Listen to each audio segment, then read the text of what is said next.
after what was a stellar SummerSlam pay-per-view. So much has happened. Ladies and gentlemen, this is the fallout, or the beginning of the fallout, to that great pay-per-view.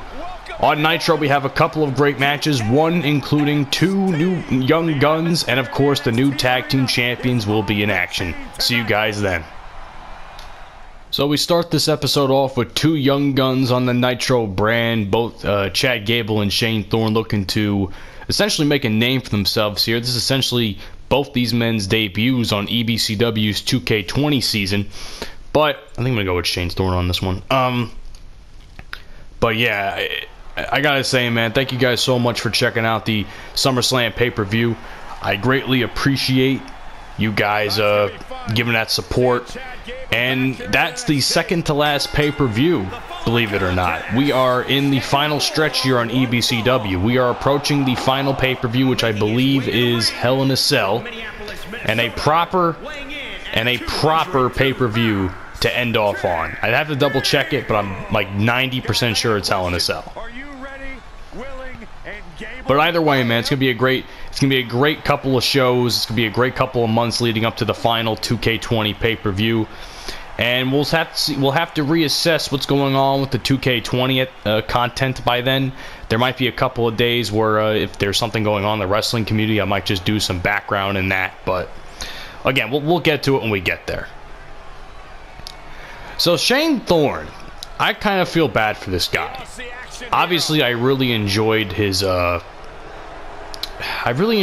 teaming with what was his name, Nick Miller or something like that, TM61, and or the Mighty, whichever you want to call them. And I enjoyed the route that they were taking with the heel turn and such. I thought they were always a pretty decent team. I always liked Shane Thorne a little bit more than I did Nick Miller.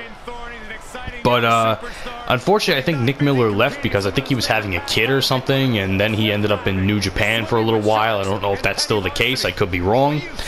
But Shane Thorne was kind of left to fend for himself, and he's had some pretty good showings on NXT, and now I believe he's on Raw as part of Retribution, and I think he's the slapjack guy, which is funny and sad at the same time. I mean, to be honest with you, both the treatment of these guys has been poor.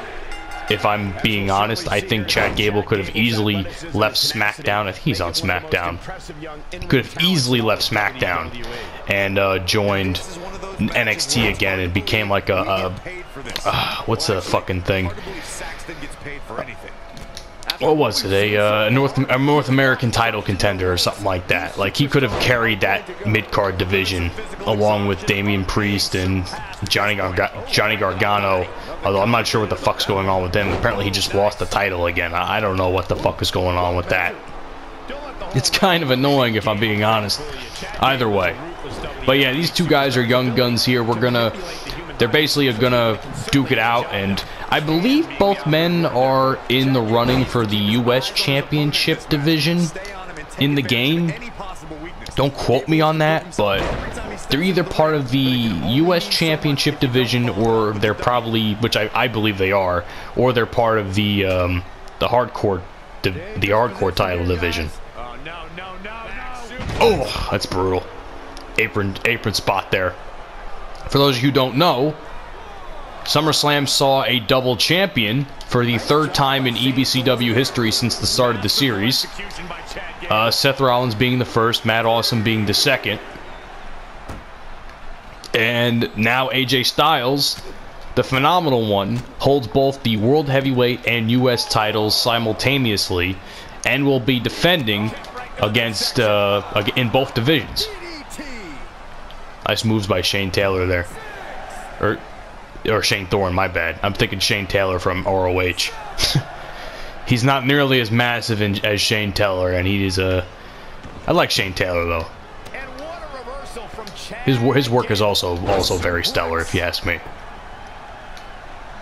Check out ROH if you get that opportunity, ladies and gentlemen. Nice kick in the head there.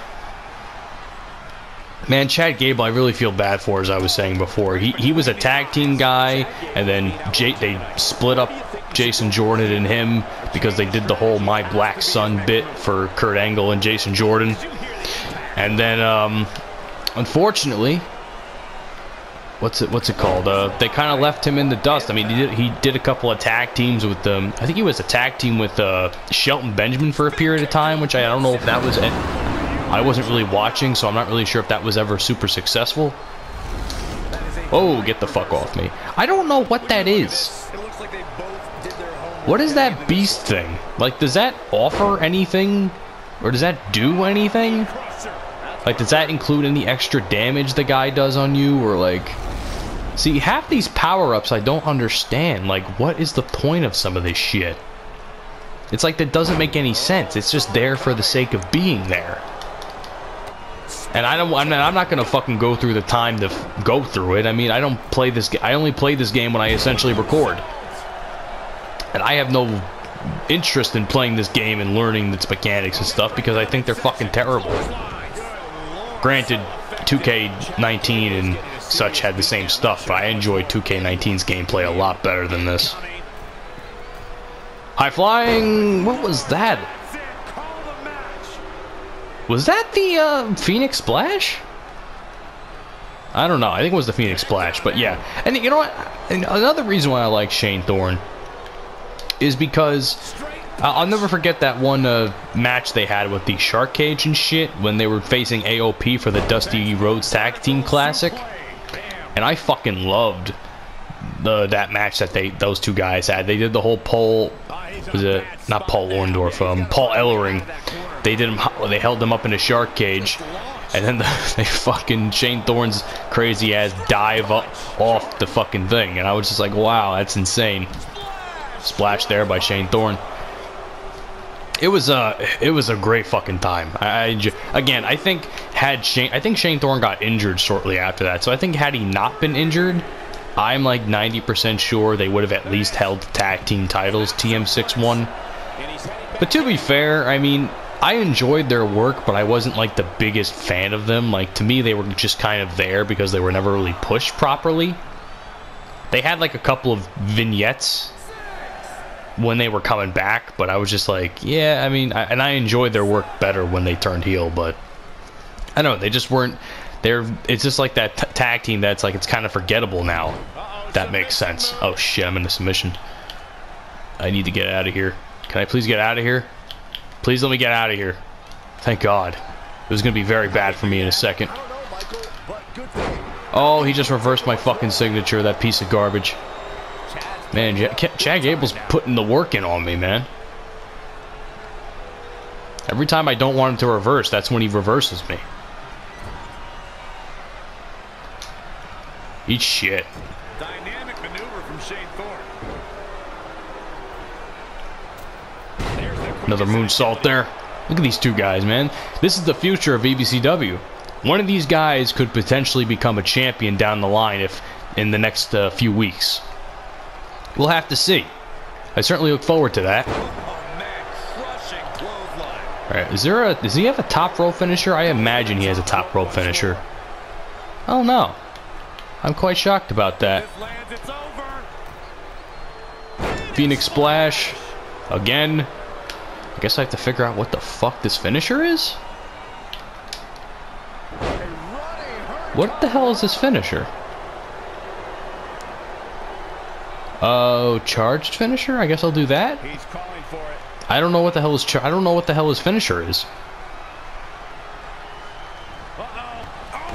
Oh, okay. That's kind of fucking lame.